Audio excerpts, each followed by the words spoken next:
जब लग गुरु मिले न साचा, तब लग गुरु करो 10 पांचा। क्या गुरु बदल सकते हैं? क्या गुरु बदलने से पाप लगता है? अध्यात्म के इस मैदान में आखिर सही गुरु कौन है? गीता जी में वर्णित तत्वदर्शी संत कौन है? इन सभी प्रश्नों के उत्तर जानने के लिए अवश्य सुनिए जगत गुरु तत्वदर्शी संत रामपाल जी महाराज के मंगल प्रवचन। एक समय ब्रह्मा जी और विष्णु जी का आपस में इस बात पर विवाद हो गया। ब्रह्मा जी कहते हैं मैं सृष्टि रचनहार हूँ और विष्णु जी तू मेरा पुत्र है, तेरी उत्पत्ति मेरे से हुई है। और विष्णु जी कहते हैं नहीं, मैं तेरा पिता हूँ, तेरी उत्पत्ति मेरी नाभि कमल से हुई है। अब ये भ्रमणा इन महापुरुषों को कैसे होती है, ये काल करवाता है। अब जैसे ऋषि महर्षियों ने समाधिस्थ होने की चेष्टा की परमात्मा पाने के लिए, क्योंकि जब ब्रह्मा जी कमल के फूल पर बैठा था, ये होश में आया, ये युवा था, जवान था, तो इसने देखा कि मैं कहाँ बैठा हूँ, सब जगह जल ही जल है, कोई धरती पृथ्वी दिखाई नहीं दे रही है। तो उसी से मैं सोचा मैं क्या करूं। आकाशवाणी की इस काल ने कि तप करो तप करो। 1000 वर्ष तक तप किया ब्रह्मा जी ने। फिर कहा सृष्टि करो। अब इसकी बैटरी चार्ज करा दी तप करके, इसमें सिद्धि आ गई और इसको फिर रजोगुण युक्त ये था ही और क्रिया दे दी कि तो सब उत्पत्ति जीवों की उससे नहीं होती, उसके अंदर रजोगुण के कारण हम प्रभावित हो जाते हैं। जैसे मिर्च है, अब मिर्च है, एक 2-3 कमरे हों और उसमें एक रसोई होती है, रसोई में छोंक लगा मिर्चों का और तीसरे कमरे में बैठे हुए व्यक्ति छीकम छीक हो जाते हैं, क्योंकि वो साकार वस्तु तो रसोई में, उसका निराकार जो गुण है जाकर के वह प्रभावित कर रहा है।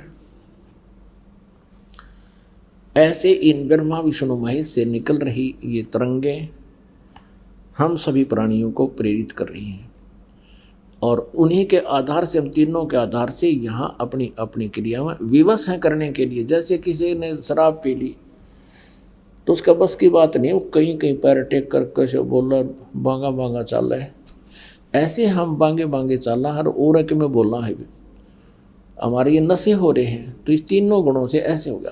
तो ऋषि महर्षियों ने साधनाएं की उस हठ योग से, क्योंकि ब्रह्मा जी ने सोचा ये आकाशवाणी परमात्मा की है और वह थी इस काल की, क्योंकि गुप्त रहता है, सबके सामने नहीं आता, अपनी योग माया से छुपा रहता है ये साकार।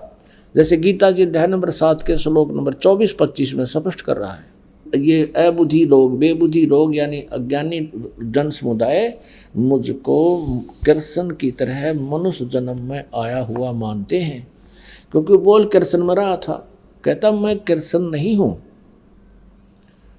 मैं कभी भी किसी के सामने व्यक्त नहीं होता, साकार में नहीं आता, ये मेरा अवय अनुतम घटिया अटल सिद्धांत है और मैं अपनी योग माया से छुपा रहता हूँ, मैं किसी के समक्ष नहीं आता। गीता जी अध्याय नंबर 4 के श्लोक नंबर 5 और 9 में कहा है कि मेरे और तेरे बहुत जन्म हो लिए, मेरे जन्म और कर्म अलौकिक हैं। ऐसे उसके कर्म अलौकिक हैं, वो समक्ष नहीं आता किसी के अंदर प्रवेश करके या वैसे प्रेरित करके या उनके अंदर कुछ ऐसे गुण पैदा करके अपना उल्लू सीधा करता रहता है। तो ऋषि महर्षियों ने परमात्मा पाने के लिए, ब्रह्मा जी को वेद तो बाद में मिले हैं, वेदों में कहीं भी हठ योग का जिक्र नहीं है, बल्कि सख्त मनाही की है कि मूर्ख लोग करते हैं जो हठ योग करते हैं, क्योंकि वेद परमात्मा कबीर जी द्वारा दिए गए और वो एज इट इज इस काल ने आगे दे दिए गए। गीता जी अध्याय नंबर 17 के श्लोक नंबर 1 से लेकर 7 तक कहा है। जैसे गीता जी अध्याय नंबर 16 के श्लोक नंबर 23 में कहा कि जो शास्त्र विधि को त्याग कर मनमाना आचरण करते उनको न तो सुख होता है, न कार्य, न कोई सिद्धि प्राप्त होती है और न ही उनकी गति होती है, यूजलेस। तो गीता जी अध्याय नंबर 17 के श्लोक नंबर 1 में पूछा है अर्जुन ने कि शास्त्र विधि को त्याग कर जो अपनी इच्छा से अन्य देवताओं की पूजा करते हैं वो व्यक्ति कैसे हैं और उनकी कैसी वृत्ति होती है। तो उसमें बताया है कि जो जिस भी गुण की, जिस भी देवता की पूजा करता है, विष्णु जी का पुजारी कुछ थोड़ा बहुत तो सतोगुण होता है और रजोगुण, ब्रह्मा का उपासक में रजोगुण होता है और शंकर के उपासक में तमोगुण की अधिकता बनी ही रहती है। अपने आत्माओं, समस्या क्या है कि ये ज्ञान -0 तो पहुंचा रखा था, इन काल के दूता ने और अड़ंगा कर रखा था, भट्ठा बैठा रखा धातु विज्ञान का, और यो -0 से अब 100% पर लाना पड़ेगा। इसलिए इतना प्रयत्न करना पड़ रहा है। वही पवित्र सदग्रंथ जिनको हम शिरोधार्य माना करते थे, सतज्ञान युक्त माना करते थे, आज उन्हीं के अंदर प्रमाण है और वो मनाई है जो हम किया करते थे। अब देखिएगा, पहले आपको श्रीमद् भगवद गीता दिखाते हैं। गीता प्रेस गोरखपुर से प्रकाशित है, जयदयाल गोविंद का इसके अनुवादक है।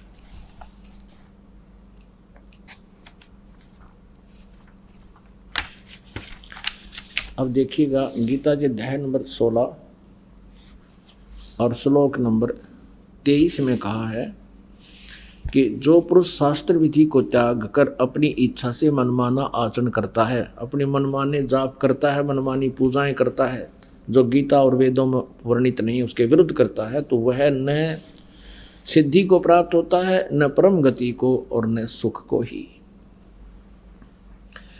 अब 16वें अध्याय के 24वें श्लोक, ये अंतिम श्लोक है 16वें अध्याय का। इससे तेरे लिए इस कर्तव्य और अकर्तव्य की व्यवस्था में शास्त्र ही प्रमाण है।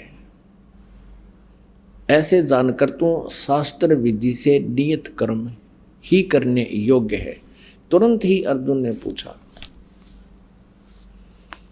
अब 17वें अध्याय में, अथ सप्तदशो अध्याय 17वां अध्याय प्रथम मंत्र में, हे कृष्ण, जो मनुष्य शास्त्र विधि को त्याग कर श्रद्धा से युक्त हुए देव आदि पूजन करते हैं, उनकी स्थिति फिर कौन सी है? सात्विक है अथवा राजसिक है या तामसी? अब नंबर 2 17वें अध्याय का दूसरा श्लोक, मनुष्यों की वह संस्कार से रहित स्वभाव से उत्पन्न श्रद्धा सात्विक और राजसी तथा तामसी ऐसे 3 प्रकार की होती है, उसको मुझसे सुन। अब ये काल कह रहा है, ये श्री भगवान उवाच, ये गीता ज्ञान दाता श्री कृष्ण में प्रवेश करके बोल रहा है, वो मुझसे सुन। तीसरे में कहा है कि हे भारत, सभी मनुष्यों की श्रद्धा उनके अंतःकरण के अनुरूप होती है और यह पुरुष समुदाय, इसलिए जो पुरुष जैसी श्रद्धा वाला होता है वह स्वयं भी वैसा ही है, यानी जिस इष्ट की पूजा करता है वो वैसा ही है। इसमें स्पष्ट हो गया कि देखिएगा कि शास्त्र विधि को त्याग कर मनमाना आचरण करने वाले ये देव पुजारी हैं, देवताओं की पूजा करने वाले। सात्विक पुरुष देवों की पूजा करता है, ये देवताओं की पूजा करती हैं अच्छी आत्माएं, लेकिन वो है शास्त्र विधि रहित। और राजस पुरुष जो ना यक्ष राक्षसों की पूजा करते हैं धन के लाभ के लिए, और अन्य तामस मनुष्य हैं वो प्रेत और भूत गुणों के, ये श्राद्ध श्रुद्ध निकालते हैं, जंतर मंतर करते रहते हैं। 5 में कहा है कि जो मनुष्य शास्त्र विधि से रहित केवल मन कल्पित घोर तप को तपते हैं, हे मालिक, दंभ और अहंकार से युक्त, कामना आसक्ति और बल के अभिमान से भी युक्त हैं। अब 6 में 17वें अध्याय के 6 श्लोक में, शरीर रूप से स्थित भूत समुदाय को और अंतःकरण में स्थित मुझ परमात्मा को भी वो क्रस करने वाले हैं, यानी दुखी करते हैं, जो गलत साधना करते हैं, हठ योग करते हैं, घोर तपस्या करते हैं। उन अज्ञानियों को तू असुर स्वभाव के जान। और आगे बहुत है, इतना ही काफी अपन को। अब श्रीमद् भागवत देवी पुराण में स्पष्ट किया तीसरे सकंद में कि श्री ब्रह्मा जी ने 1000 वर्ष तक घोर तप किया। अब करवाया इस काल ने आकाशवाणी करके, वेदों और गीता में तो मना किया है, ये घोर तप जो तपते हैं वो तो असुर स्वभाव को धारण किए हुए और मुझे भी परेशान करते हैं, क्योंकि इस शरीर के अंदर सभी देवताओं का वास है और काल निरंजन भी इसी में रहता है, सहस्रार कमल में, यानी प्रत्येक प्राणी में उसकी सतिथि विद्यमान है। तो ऐसे अब स्पष्ट हो गया कि हठ योग नहीं करना चाहिए, और जो ऐसा करते हैं वो शास्त्र विदिता का मनमानी आचरण है। और अन्य देवताओं की, ब्रह्मा विष्णु महेश की पूजा भी आन उपासना में है और शास्त्र विदिता का मनमाना पूजन है। अब हम जो प्रश्न कर रहे थे कि एक बार ये ऋषि लोग इस ब्रह्मा जी के द्वारा काल प्रेरणा से प्राप्त इस आकाशवाणी को कि तप करो, और वेदों को फिर पढ़ा, उसमें पाया कि केवल ओम नाम जाप करो, उसमें तप का कितना जिक्र भी नहीं है। अब पुण्यात्मा आपको फिर क्लियर करना पड़ेगा, क्योंकि यह अध्यात्म ज्ञान है और आपका दाव लगा हुआ है। भगवान ने दया करी, आपको यहाँ बुलाया किसी भी कारण से, कोई चाहे कोई दुखी आया है या कोई परमात्मा की प्यारी आत्मा कोई वैसे ज्ञान प्राप्ति के लिए आया है। धन्य भाग हैं आप, और धन्य है आपके माता पिता जिनसे तुम्हारा जन्म हुआ इस कलयुग में, ऐसे घोर समय में। और ये ज्ञान, ये अमृत आपको प्राप्त होना, ये बिना परमेश्वर की कृपा और आपके पुण्य पिछले संस्कारों की दोनों के संयोग से आज ये सतिथि आपको उपलब्ध है। अब आपको ये दिखाना चाहते हैं, इन्होंने तप की परिभाषा बदल दी। अब जो सदग्रंथों में तप लिखा है, जैसे वाणी का तप, उसको तप कहा। गीता जी में आपको प्रमाण दिखाते हैं।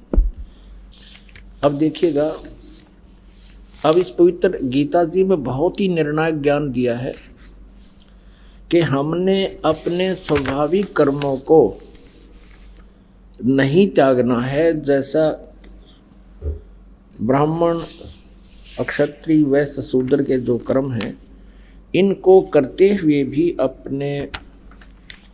हमने परमात्मा की साधना करनी चाहिए। देखिएगा अध्याय नंबर 18 गीता जी अध्याय नंबर 18 के और श्लोक नंबर हम यहाँ से लेते हैं 45 से। अपने अपने स्वाभाविक कर्मों को तत्परता से लगा हुआ मनुष्य भगवत प्राप्ति रूप परम सिद्धि को प्राप्त होता है। अपने स्वाभाविक कर्मों में लगा हुआ मनुष्य जिस प्रकार से कर्म करके परम सिद्धि को प्राप्त होता, उस विधि को तू सुन। अब यहाँ गीता ज्ञानदाता 18वें अध्याय का 46वें श्लोक में गीता ज्ञानदाता अन्य परमात्मा के विषय में कहता है कि जिस परमेश्वर से संपूर्ण प्राणियों की उत्पत्ति हुई है, जिससे यह समस्त जगत व्यापक है, उस परमेश्वर की अपने स्वाभाविक कर्मों द्वारा पूजा करके मनुष्य परम सिद्धि को प्राप्त होता है। यानी अपने जो जिसके कर्म हैं, क्षत्रिय, शूद्र, वैश्य और ब्राह्मण के, उनको करता हो। ये पीछे इसके विषय में जानकारी दी है। अब आपने 46 पढ़ लिया, अब 47 में अच्छी प्रकार आचरण किए हुए दूसरों के धर्म से गुण रहित भी अपना धर्म श्रेष्ठ है। अब देखो इन्होंने किस आडंगा कर दिया यहाँ पे, है तेरा गजब हो। यहाँ ये लिखना था, ये अनुवाद गलत कर दिया इन्होंने। संस्कृत स्पष्ट है, गीता जी अध्याय नंबर 18 की श्लोक नंबर 47 में, श्रेयान सर्व धर्म वी गुणे पर धर्मात् और सब अनुतिष्ठात सब स्वाभिनियत स्वभाव नियत कर्म कुर्वन् न आपनोति किल्बिषम। किल्बिष माने पाप। अब इसका अर्थ तो ये बनता है कि श्रेयान स्वधर्म है, अपना जो शास्त्र अनुकूल साधना धार्मिक क्रियाएं हैं वो श्रेष्ठ हैं। वी गुणे पर धर्मात् सब अनुतिष्ठात, दूसरे के धर्म यानी धार्मिक पूजाएं चाहे वो कितनी ही तड़क भड़क चटक मटक की दिखती हों, सुनियोजित दिखती हों, उन विगुण ज्ञान गुण रहित व्यर्थ की साधनाओं से श्रेयान स्वधर्म है, अपना शास्त्र अनुकूल धर्म उत्तम है, श्रेष्ठ है। इन्होंने अनुवाद गलत कर दिया। इन्होंने क्या अनुवाद कर दिया कि अच्छी प्रकार आचरण में किए हुए दूसरे के धर्म से गुण रहित। अब देख क्या कहाँ रो काटे न, गुण रहित यानी जिसमें कोई भी गुण ना हो, एक अन्य का भी ना हो, भी अपना धर्म श्रेष्ठ है। तरह गजब वही है, कहते अपनी जो पूजा तुम कर रहे हो वो तो एक अन्य की ना हो, उसमें कोई गुण ना हो, वह श्रेष्ठ है। इस अनर्थ कर दिया। फिर इसका फायदा क्या हुआ गीता के बोलने का? इसका अर्थ है श्रेयान स्वधर्म है, अपना शास्त्र अनुकूल साधना सबसे श्रेष्ठ है। वी गुण है पर धर्मात सब अनुतिष्ठात। सब अनुष्ठिष्टात माने जो घनी तड़क बढ़ी, जैसे माता का जागरण करें हैं और बड़े डांस करें, नाचें, गावें। देखिएगा अब बताते हैं आपको, जैसे आपने माता का जागरण देखा हो, ओए है देखो उड़ा गान वाले भी ढूंगे मारे और श्रोता भी ढूंगे मारे, नाचते खड़े होके हैं और फिल्मी तर्ज पे अगले बोलो जय माता दी सा। और कहते हो कितना अच्छा लगे, कठ जुड़ जा दुनिया देखने जावे क्यों फिल्मी गाने पे वो बाजें तबले। तो इस उद्देश्य से कह रहे हैं कि तुम न कितना अच्छा लगता और तुम्हारी आत्मा कितनी उसको आकर्षित हो, वो विगुण धर्म है दूसरे का, और आपका शास्त्र अनुकूल जो साधना है वो पूजा है वो श्रेष्ठ है। विगुण पर धर्मात, दूसरे के विगुण माने व्यर्थ की, जिसमें एकान्य का भी लाभ ना हो, और वह चाहे कितनी ही अच्छी सुव्यवस्थित तुझे नजर आती हो, उससे अपनी साधना श्रेष्ठ है, उसको त्यागना नहीं। इन्होंने ऐसे अर्थों के अनर्थ कर डाले। इनका कहने का भाव यो है कि तुम जो पूजा कर रहे हो, हरे राम राधे श्याम मिला दे हैं, चाहे माता धोखे है, चाहे कोई तो पत्थर पूजा है, कहते वो बढ़िया है। ये न्यों कहना चाहो है अनरस करके गीता जी का, गीता जी के आशय को ना समझ के इन्होंने पूरे समाज को उल्टा घुमा दिया। फिर फायदा क्या इस गीता जी के कहने का? जब ये डड़े ढोने अच्छे होते थे फिर क्या फायदा थी इस पवित्र सदग्रंथ के बोलने का? इन्होंने ऐसे काम बिगाड़ रखे।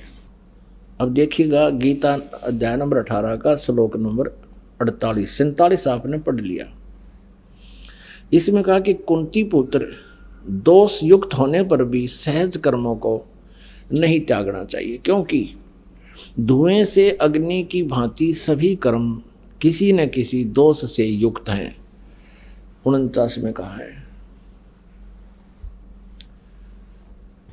सर्वत्र आसक्त रहित, बुद्धि वाला, सप्राह रहित, जीते हुए अंतःकरण वाला पुरुष सांख्य योग द्वारा यानी तत्व ज्ञान द्वारा उस परम निष्कर्म्य सिद्धि को प्राप्त होता। देखो निष्कर्म्य कि जहाँ जाने के बाद फिर कोई कर्म नहीं करना पड़ता, वो निष्कर्म्य सिद्धि प्राप्त होती है। 50 में कहा है कि जो ज्ञान योग की परास निष्ठा है, उस निष्कर्म्य सिद्धि को जिस प्रकार प्राप्त होकर मनुष्य ब्रह्म को प्राप्त हो जाता है, उस प्रकार हे कुंती पुत्र संक्षेप में ही मुझसे समझ। इसी के चलते आगे क्या बताया है, अध्याय नंबर 18 के श्लोक नंबर 61 में स्पष्ट किया है। अध्याय नंबर 18 के श्लोक नंबर 61 में कहा है कि हे अर्जुन, शरीर रूप यंत्र में आरूढ़ संपूर्ण प्राणियों को अंतर्यामी परमेश्वर अपनी माया से उनके कर्मों अनुसार भ्रमण कराता हुआ सब प्राणियों के हृदय में स्थित है। इससे सिद्ध है कि गीता ज्ञान दाता से कोई और परमात्मा है, जिसके विषय में गीता ज्ञान दाता कह रहा है। और उसके तुरंत बाद 18वें के 62 में कहा कि अर्जुन, तू सर्वभाव से उस परमेश्वर की शरण में जा, उस परमात्मा की कृपा से ही तू परम शांति को और सनातन परम धाम को प्राप्त होगा। अब यहाँ कहने का भाव ये है कि हम जो भी कर्म जैसा कोई कर रहा है उसको त्यागा नहीं जा सकता।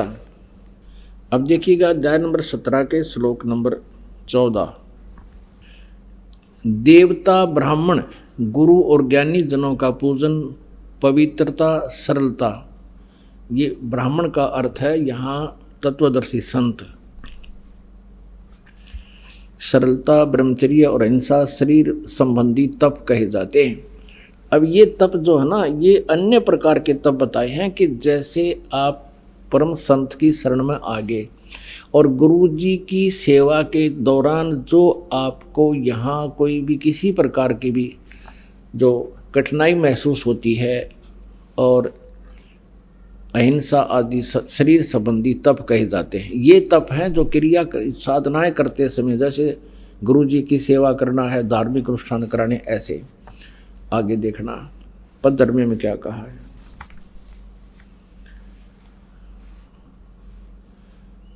ये 17वें अध्याय का 15वां श्लोक।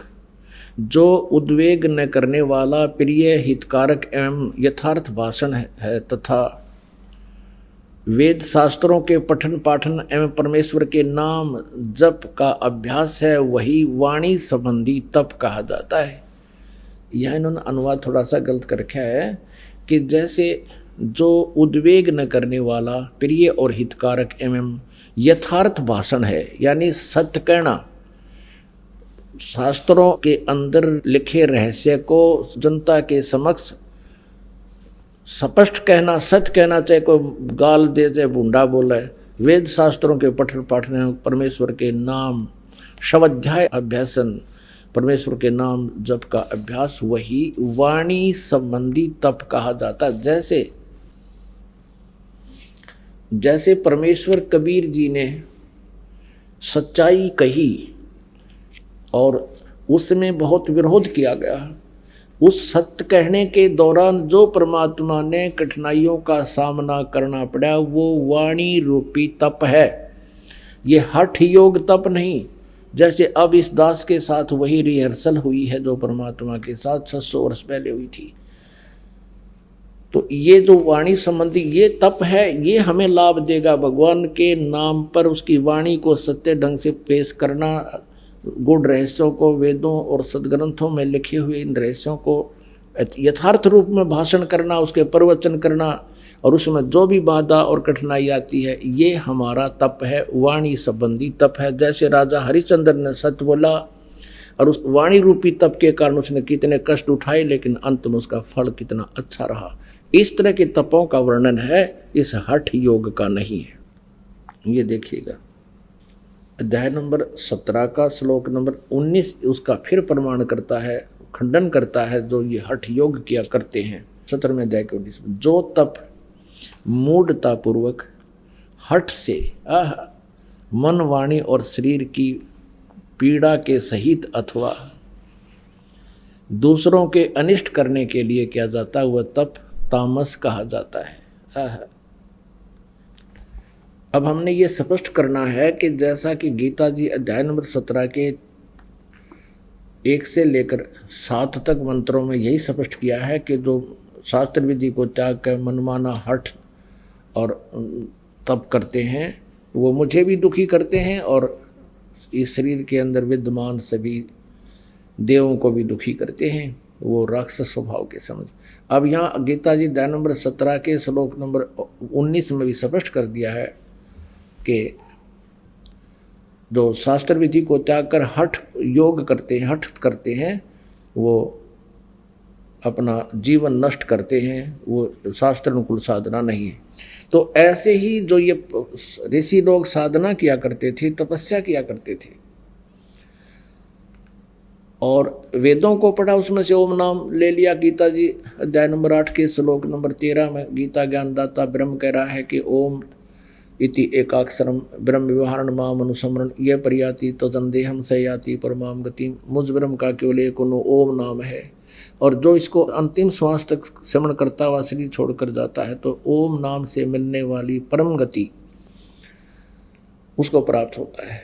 ओम नाम से ब्रह्मलोक मिलता है, ये ब्रह्म की पूजा है। ब्रह्मलोक गए हुए प्राणी भी वापस आते हैं, जन्म मृत्यु में आते हैं। गीता जी अध्याय नंबर 8 के श्लोक नंबर 16 में स्पष्ट किया है। तो ये भी ओम नाम का जाप भी पूर्ण नहीं। यजुर्वेद अध्याय नंबर 40 के श्लोक नंबर 15 में स्पष्ट किया है कि ओम कर्तु समर किलवे समर और कर्त्युम समर भस्मांतम शरीरम वायु अनिलम अथम अथिदम भस्मांतम शरीरम अमृतम। यानी जब शरीर छोड़कर जाएगा, ओम नाम का जाप करते करते तो जितना ओम के सतर का जो तुम्हें अमृतो प्राप्त होना है, ब्रह्मलोक में जितने दिन तू रह सकता है वो प्राप्त हो जाएगा। ओम कर्तु समर किलवे समर और कर्तुम समर ओम नाम का जाप काम करते करते सिमरन कर, विशेष कसक के साथ सिमरन कर, अपना परम कर्तव्य मनुष्य जीवन का प्रथम कर्तव्य जानकर ओम नाम का जाप करें। फिर गीता जी ज्ञानदाता कहता है कि ये नाम तो है मेरा, और उस परमात्मा का जाप करना है। गीता जी अध्याय नंबर 17 के श्लोक नंबर 23 में ओम तत्सत इति निर्देश ब्रह्मणे त्रिविध समर्थ है। उस परमात्मा के, उस परम अक्षर ब्रह्म के जहाँ जाने के बाद फिर लौट कर कभी संसार में नहीं आते, जिसे परम शांति और सनातन परम धाम प्राप्त होता है, उसके पाने का ओम तत्सत जो 3 मंत्र का जाप है, 3 प्रकार से त्रिविध है, नथिंग एल्स। अपनात्माओं, इन ऋषियों ने ये तो ओम नाम तो ले लिया पूर्ण परमात्मा का जान के, जैसे श्री देवी भागवत में दुर्गा अपने आप कह रही है हिमालय राजा को कि वो परमात्मा उस ब्रह्म की क्या महिमा है, वो महिमा तो कह रही है अक्षर ब्रह्म की यानी अविनाशी परमात्मा की, और विधि लास्ट में बता रही है ब्रह्म की, और ओम उसका नाम है और वो ब्रह्म लोक में रहता है, इसकी पूजा करो तुम्हारा कल्याण हो। अब यहां बिगड़गी बात सारी। इन सभी ऋषियों ने वेदों में ओम नाम को पूर्ण परमात्मा का मान लिया, और ये है ब्रह्म का। गीता जी अध्याय नंबर 15 के श्लोक 16 और 17 में 3 पुरुष 3 परमात्मा कहे हैं। एक सरपुरुष, ये तो सरब्रह्म कहो चाहे सरपुरुष कहो, ये ज्योति निरंजन काल है, और अक्षर पुरुष ये परब्रह्म है जो 7 संख ब्रह्मांड का स्वामी है, और सरपुरुष ये केवल 21 ब्रह्मांड का स्वामी है। 16वें श्लोक में गीता जी 15वें अध्याय में कहा है कि इन दोनों सरपुरुष और अक्षर पुरुष और इनके अंतर्गत जितने प्राणी हैं सभी नाशवान है, इनके स्थूल शरीर, जीवात्मा तो किसी की भी नहीं मरती। फिर तुरंत बाद कहा 17वें श्लोक में 15वें अध्याय के श्रीमद् भगवद गीता में कि उत्तम पुरुष है तो अन्य है, वो परमात्मा तो कोई श्रेष्ठ भगवान तक कोई और है जिसको परमात्मा कहा जा सकता है, जो वास्तव भगवान कहलाता है, और वही तीनों लोकों में प्रवेश करके सबका धारण पोषण करते हैं। तो इनके बुद्धि में आया नहीं कि इसमें स्पष्ट लिखा है, यजुर्वेद अध्याय नंबर 40 के श्लोक नंबर 10 से लेकर 13 तक स्पष्ट किया हुआ है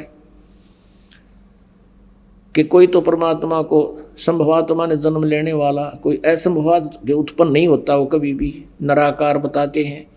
तो ये जानकारी तत्वदर्शी संत बताओगा, उससे सुनो। तो ये कौन सी इनकी आंख में चिकी थी, ये नहीं समझ में आई कि वेदों से अलग भी कोई और ज्ञान है जिसको वेद नहीं बता पा रहे और तत्वदर्शी संत ही बताएगा। तो इन्होंने अपने आप निष्कर्ष निकाल लिया, और जिससे आज तक डले ढो रहे और ढुआ रहे हैं, हमारे से ढुलवा रहे हैं। इसी आधार से ऋषियों ने डले डोए, तप करे, हठ योग करे, आकाशवाणी परमात्मा की जान के थी वा काल की,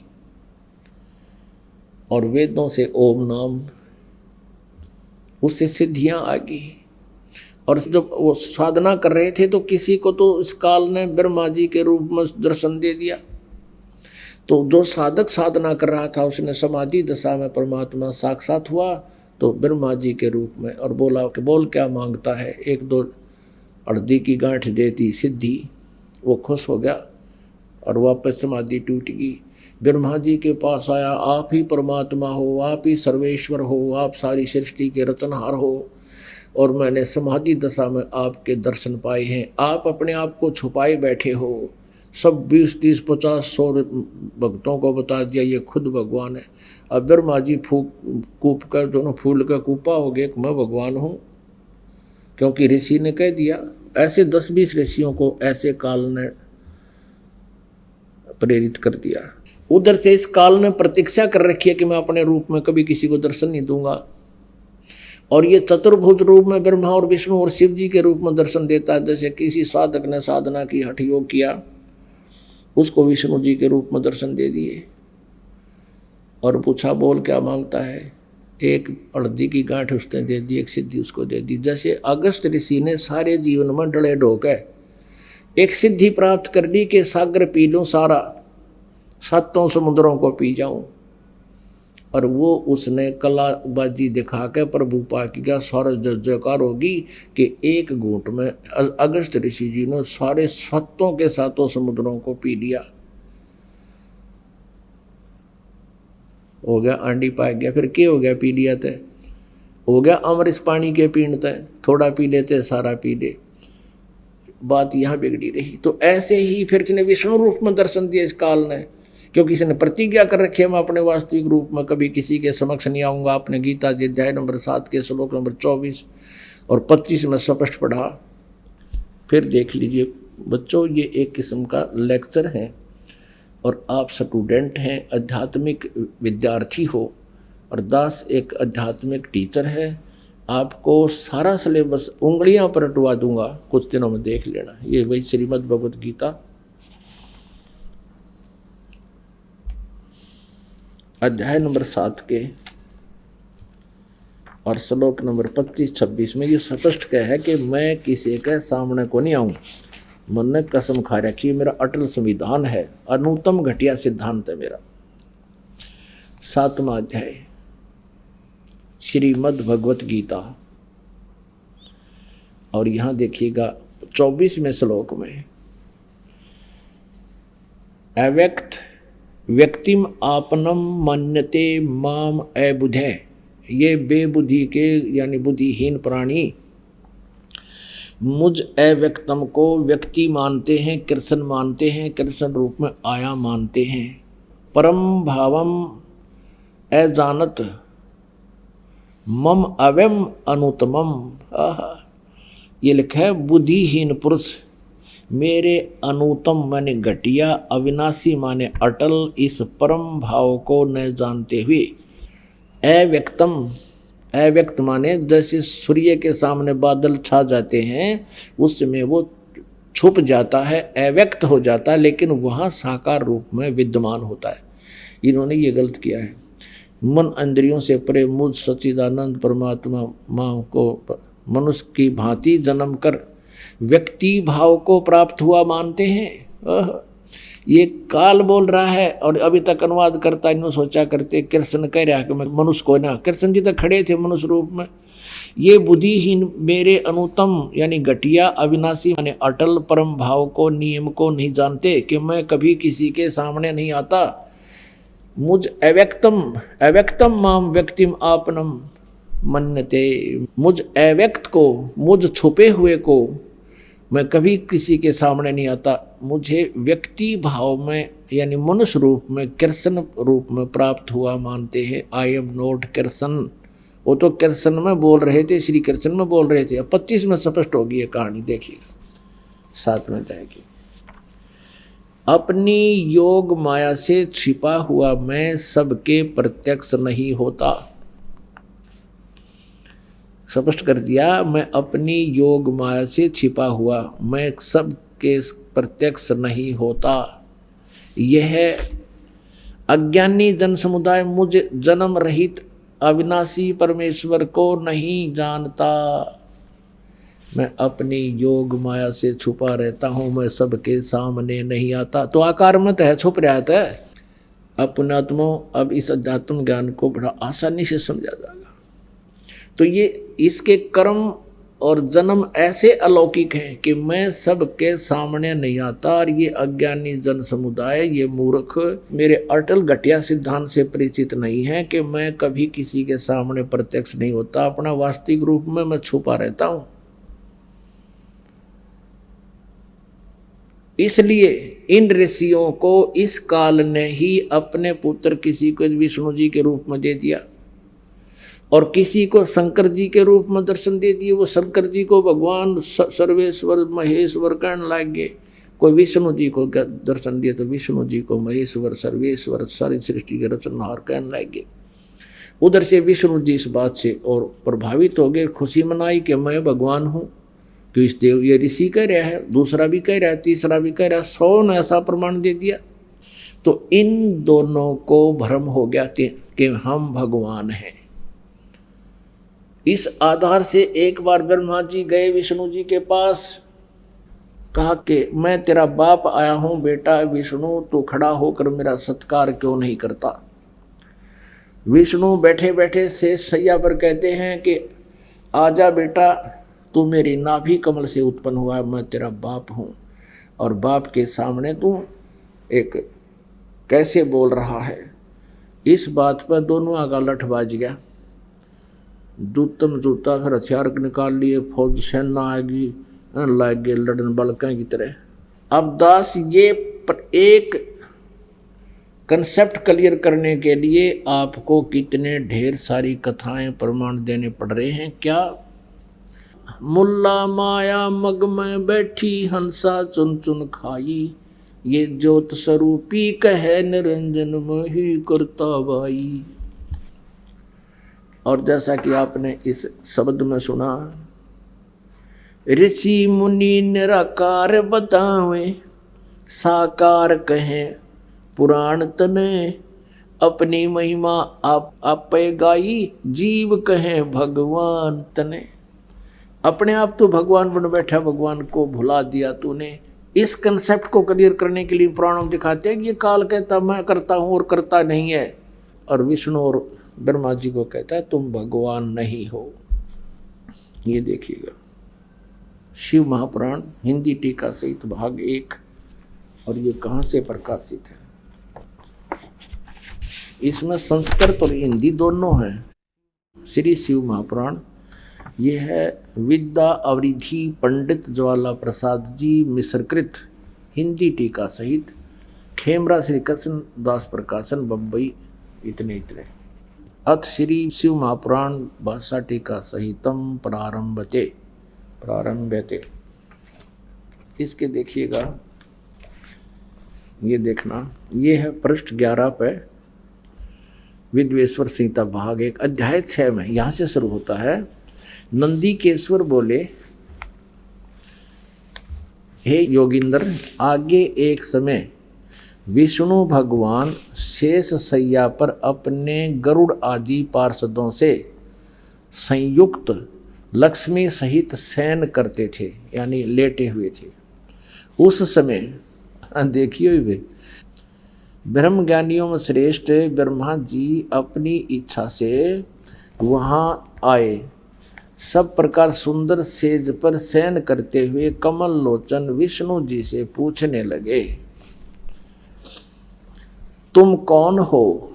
ये ब्रह्म ज्ञानी पूछा, तुम कौन हो जो मुझे देखकर अभिमानी पुरुष के समान शयन करते हो, यानी सोए पड़े हो। हे वत्स, हे पुत्र, उठो, देखो मैं तुम्हारा स्वामी आया हूँ। आए हुए गुरु को देखकर जो अभिमान करता है वह द्रोही मूड का, उस द्रोही मूड का प्रायश्चित होना उचित है। यह सुनकर विष्णु जी के अंतर में तो क्रोध हुआ, लेकिन अंदर से तो पूरा गुस्सा ऊपर से प्रकट ना करते हुए के बोले, परंतु बाहर से शांत रहे और बोले, वत्स बेटा, तुम्हारा मंगल हो, बैठो इस आसन पर विराजो। इस समय तुम्हारा नेत्र कुटिल और मुख टेढ़ा क्यों हो रहा है, पंकर क्यों हो रहा है? वो गुस्से हो रहे थे ना, आँख चौड़ी जुगर जो टेप बैल गुड़ने से पहले टेढ़े देखा करें। कहते हैं वकर क्यों हो रहा, तेरी आँख और मुंह टेढ़ा क्यों कर रहा है, तो नाराज क्यों हो रहा है? ब्रह्मा जी बोले, हे वत्स विष्णु, हे बेटा विष्णु, तुमको समय के प्रभाव से अभिमान है। हे पुत्र, मैं तुम्हारा रक्षक और जगत का पिता मैं हूँ। विष्णु जी बोले, यह तो सब जगत मुझ में स्थित है, तुम चोर के समान किस प्रकार अपना कहते हो? तुम मेरी नाभि कमल से उत्पन्न हुए हो, इससे मेरे पुत्र हो, मुझे पुत्र कहना व्यर्थ है। नंदीकेश्वर बोले, इस प्रकार ब्रह्मा विष्णु दोनों ही रजोगुण से मुग्ध होकर विवाद करने लगे। मैं श्रेष्ठ हूँ, मैं स्वामी हूँ, ऐसा कहकर एक दूसरे को मारने की इच्छा से युद्ध करने में उत्सुक हुए। और फिर देखिए आगे, तब संपूर्ण देवता विमान में बैठ गए। ब्रह्मा विष्णु महेश तो लठ बजावे हैं, और ये सारे देवता विमान में बैठ गए और उस महाअद्भुत युद्ध देखने को चले आए, और आकाश से उन पर फूल बरसाने लगे। वारे देवताओं, जो कर जोटिया न गोड़ा करें पशुआ न गामा में बैलों को अन्य कर हुर हुर हुर हुर लड़ो। ये देवता ऊपर तो आकाश फूल बरसावे न कहना तीनों चाहिए था देवताओं तुम लड़ोगे तो हमारा क्या हाल होगा, तुम शांति रखो, उनका छोटा बीच बचाव करना चाहिए था। अरे हमारे देवता ऊपर तो फूल बरसावे हम विमान में बैठ के, ये देखिए वाह जी वाह। अब कहने का भाव हमारा ये है, पुण्यात्माओं ये सदग्रंथ कोई दास ने नहीं लिखे, ये सदग्रंथ 5500 वर्ष पहले वेद व्यास जी ने लिखे थे। अनुवाद इन्होंने कर रखा, हम पढ़ कर सुना रहे हैं। इसमें इन भगवानों की सतिथि क्या है, ब्रह्मा और विष्णु की, जिनको सर्वेश्वर महेश्वर मान कर पूजा करते थे, इनकी ऐसी बुद्धि है जैसे बालका की होया करें। तीसरी चौथी कक्षा के बच्चे आपस में लड़या करें और फिर टीचर के पास जाते हैं, वो कारण पूछता है युद्ध उनके झगड़े का। एक कहता है जी ये नो बोला मैं तेरा बाप है, और वो कहता ना जी यो पहले बोला नो बोला मैं तेरा बाप है, इसलिए कुर्ता पाट रहे एक दूसरे का गोला पकड़ रहे हैं, वो उसका मारे रो उसका मारे, इस तरह के। ये भगवान वो उसने बेटा करो उसने बेटा लठम लट्ठा हो गई ना जाने के।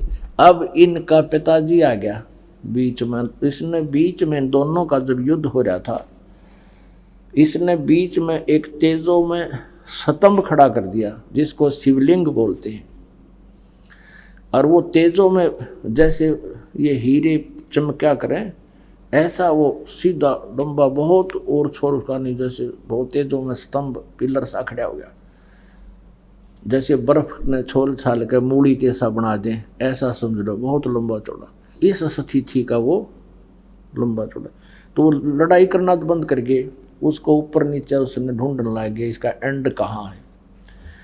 अब सारी कथा ना सुनाकर हम निष्कर्ष पर आते हैं। तो उसी समय यू काल आ गया शिव रूप में, इसने कसम खाई है कि मैं अपने वास्तविक रूप में किसी को दर्शन नहीं देता।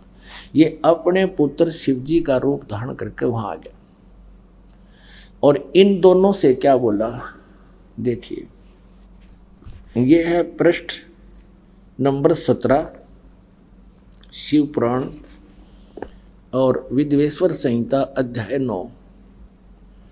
अब यहाँ से पढ़ते हैं। कहते दोनों की अज्ञानता और वैर को दूर करने के अर्थ दोनों से कहा। इस काल ने जो प्रकट हो गया, हम ज़्यादा ना सुनाते अपने काम का लेंगे। इन दोनों से कहा कि मेरे सकल यानी साकार और निष्कल मान निराकार भेद से दो रूप हैं। देख किस डेफिनेशन बता रहा है यो काल, साकार और निराकार की। देखना जहाँ ये ब्रह्म पड़ गए सभी। मेरे सकल और निष्कल भेद से दो स्वरूप हैं, परंतु और ईश्वर नहीं है और कोई भगवान नहीं है। इस कारण उनके दो रूप नहीं हो सकते। पहला सतम रूप जो लिंग बीच में डाला था उनके, सतम रूप पहला तो सतम रूप और पीछे मूर्तिमान रूप धारण किया। देखिए साहब बड़ी बूझ बना रहा है कि है कि मैं ब्रह्म रूप निष्कल हूँ और ईश्वर रूप सगुण हूँ। आगे देखना, मेरे ये दोनों रूप सिद्ध हैं और दूसरे किसी के नहीं। आगे देखना हो सकते। इस कारण से तुम दोनों को अथवा दूसरों को ईश्वर तव की प्राप्ति नहीं हो सकती। तुमने जो अज्ञानता से अपने को ईश माना, भगवान मान लिया कि मैं भगवान हूँ मैं भगवान हूँ, ये बड़ा ही अद्भुत हुआ। उसके दूर करने को ही मैं रण स्थान में आया हूँ। अब तुम अपना अभिमान त्याग कर मुझ ईश्वर में अपनी बुद्धि लगाओ। होए मेरे प्रसाद से लोक में सब अर्थ प्रकाश करते हैं। ये क्या कहे देखो, मेरे सकल और निष्कल भेद से दो रूप हैं और ईश्वर नहीं। इस कारण से उनके दो रूप नहीं हो सकते। पहला सतम रूप तो सकल है, सतम पिलर तो साकार है, और निष्कल कहे मैं ईब थर सामने खड़ा हूँ, मैं निराकार हूँ। निष्कल ब्रह्म रूप निष्कल और ईश्वर रूप सगुण है। ये कैसे उल्टी सुल्टी परिभाषा बता रहे हैं। और पुण्यात्मा इसी आधार से ये ब्रह्मा कुमारी पंथ इस काल के द्वारा भ्रमित पंथ है। ये क्या बताते हैं, कहते हैं शिवलिंग तो निराकार है वो शिवलिंग दिखाते हैं उनकी पुस्तक में। और जो साकार शिव जी बैठे हैं ये साकार देवता है और वो शिवलिंग निराकार है। और सामने दिखने लग रहा है निराकार क्यों हो गया।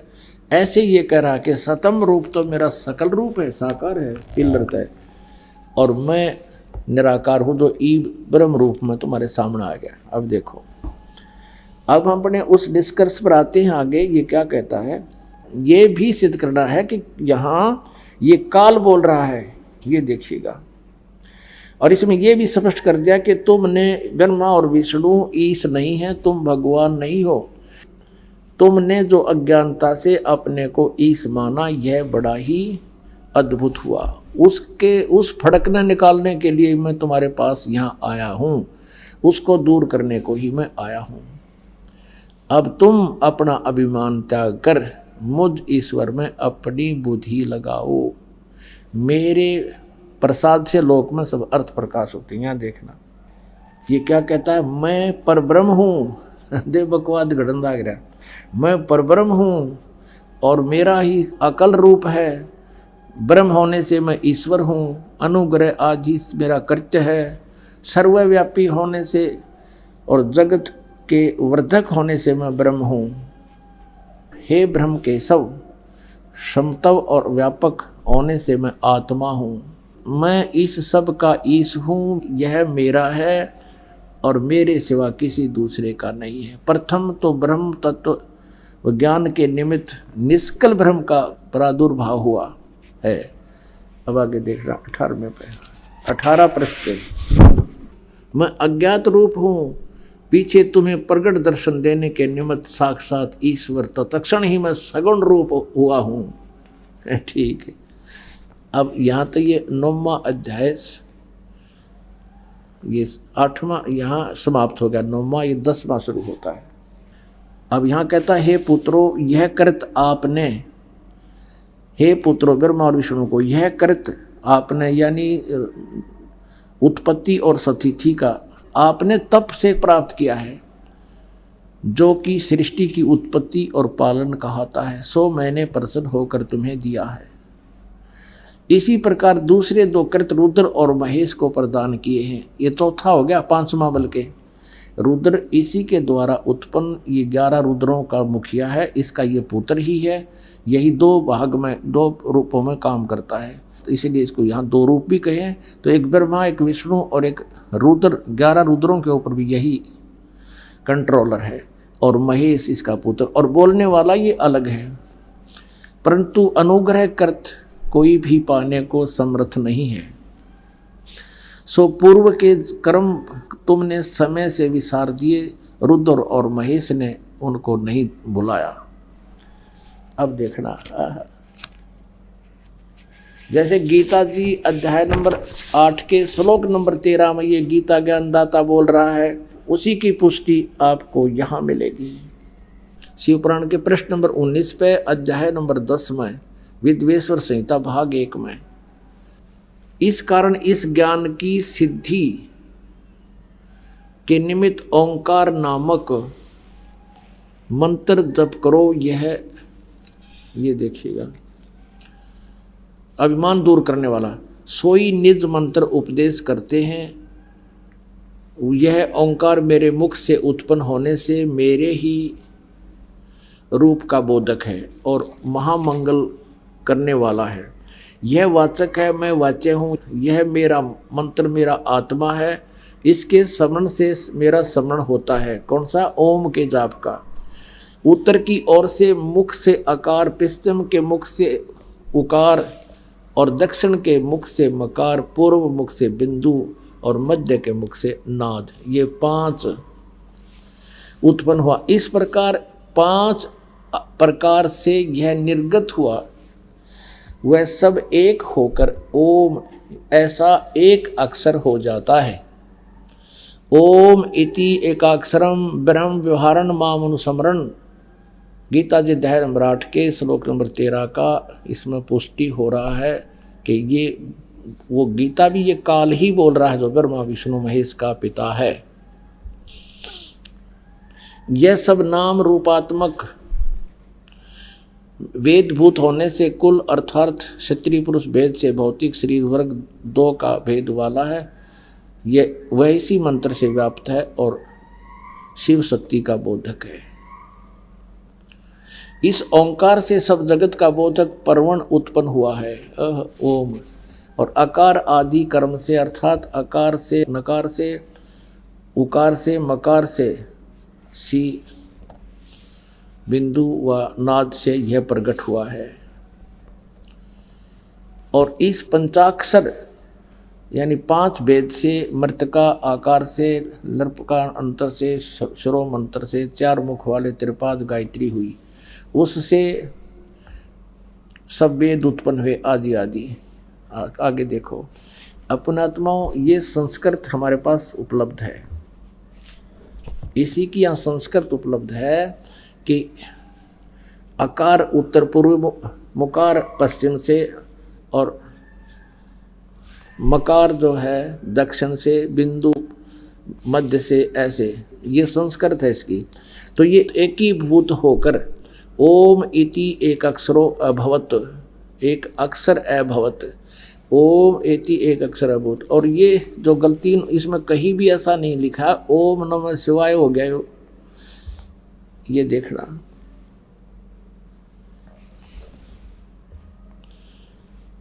इसमें कितना भी ये नहीं लिखा है, ये संस्कृत है कि ये ओम नमः शिवाय हो गया। और यहाँ लिखा है इस प्रकार 5 आकार से, ये तो आपको सुना दिया। पुण्यात्मा, अभी तक हम बहुत अंधेरे में थे। अभी अज्ञानियों ने, इन नकली गुरु ब्राह्मणों ने, ऋषि महर्षियों ने इन सदग्रंथों का अनुवाद कर दिया हिंदी में। और हिंदी में इन्होंने अनुवाद करते समय अपनी अज्ञान सोच लगा दी और इसमें डाल दी। और आम समाज ने हिंदी पढ़ा, हिंदी में अनुवादित जो भी उन्होंने अनुवाद किया उसको फाइनल मानकर अपना साधना प्रारंभ कर दी। अब शिव पुराण के अनुवादकर्ता ने गीता प्रेस गोरखपुर से प्रकाशित में इसमें अपनी सोच अड़ा दी कि ये 5 मंत्रों से ओम नमः शिव बन गया, ओम नमः शिव, और इसका जाप करो। ये देखिएगा, ये भ्रमणा पैदा करती। ये गीता प्रेस गोरखपुर से प्रकाशित है, वही हनुमान प्रसाद पोदार इसके संपादक हैं। और देखिएगा इसके, अब हम वहीं आते हैं 25 पृष्ठ पे। अब यहाँ ये है वो स्तंभ शिवलिंग बीच में विष्णु और ब्रह्मा के, और ये है विद्वेश्वर संहिता, और ये संक्षिप्त शिवपुराण पृष्ठ 24, ये 25। अब हम इसको यहाँ तक तो हमने संस्कृत में भी पढ़ लिया। 25 के नीचे ब्रह्मा और विष्णु ने पूछा, प्रभु सृष्टि आदि 5 कर्तों के लक्षण क्या हैं, ये हम दोनों को बताइए। अब ये काल भगवान शिव रूप में खड़ा हुआ कहता है, मेरे कर्तव्यों को समझना अत्यंत गहन है, तथापि मैं कृपा करके तुम्हें उनके विषय में बता रहा हूँ।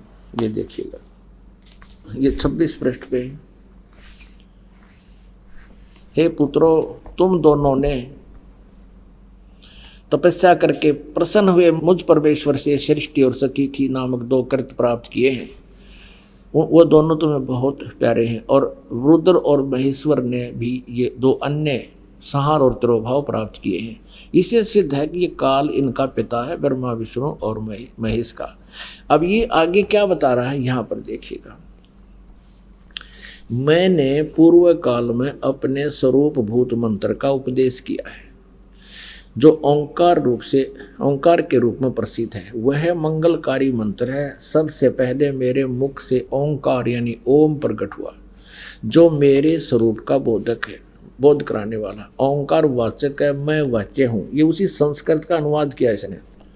मैं वाच्य हूँ, यह मंत्र मेरा रूप ही है। प्रतिदिन ओंकार का निरंतर स्मरण करने से मेरा ही सदा स्मरण होता है। ओम का जाप ब्रह्म का है। ये ब्रह्म शिव रूप में प्रकट होकर बोल रहा है।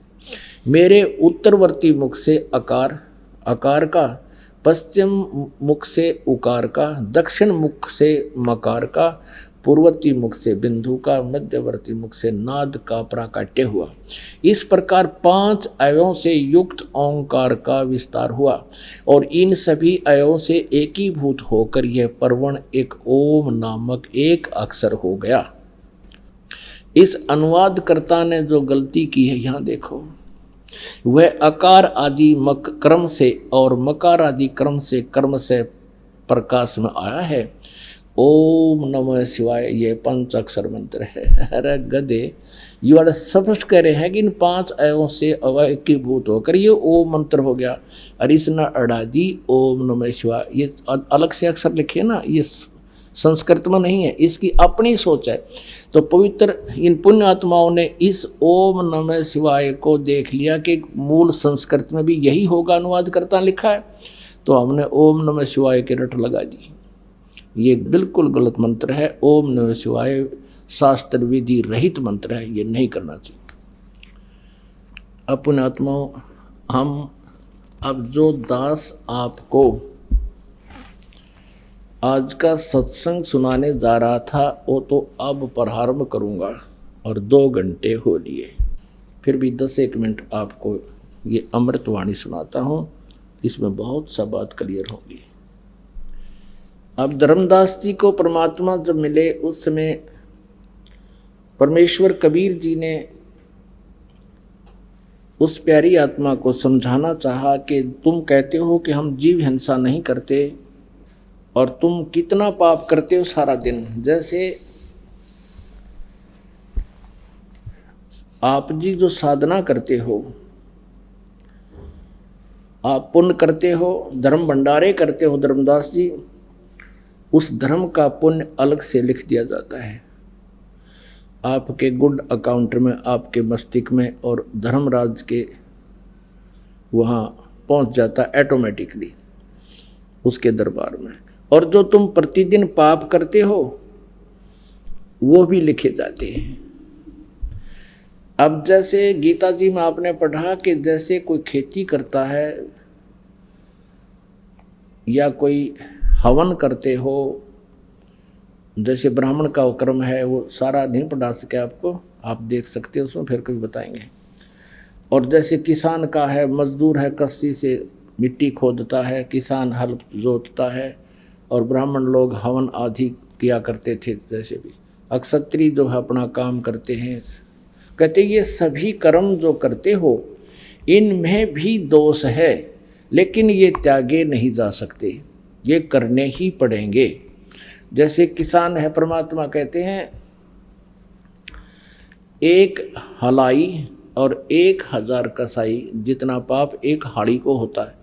1 हड़ाई होती है 1 एकड़ जमीन की, यानी 200 फुट लंबाई और 30 फुट चौड़ाई, उसको हड़ाई बोलते हैं। ऐसे बैलों से एक हल जोत कर लकीर खींचते हुए वापस आते हैं, फिर जाते हैं, फिर वापस आते हैं, वो हलाई होती है। उसको हल से इतने टुकड़े को, इस इतने पोर्शन को हलाई कहते हैं। 1 हलाई यानी 1 हलाई इतना, फिर ऐसे कहते हैं। इस 1 हलाई में और 1000 कसाइयों जितना पाप, हिंसा का पाप, जीव हिंसा का पाप उस हाड़ी के माथे पर लिख दिया जाता है।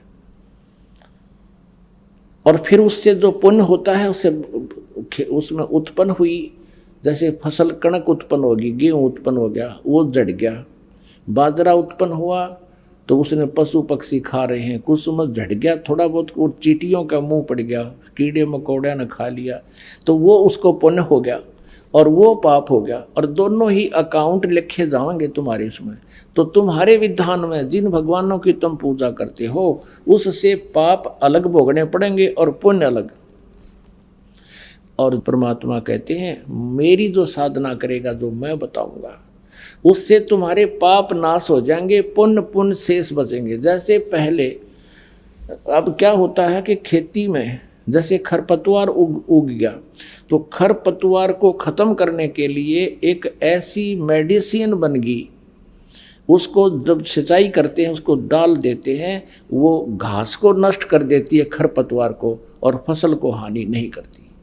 अब देखो फिर अपने आप फसल पर फूल लगी। वैसे ये औषधि तो पहले भी थी, लेकिन इसकी खोज नहीं कर पाए थे। अब परमात्मा ने ये औषधि, जब ही सतनाम हृदय धरो भयो पाप को नाश, जैसे चिंगारी अग्नि की वह पड़े पुराने घास।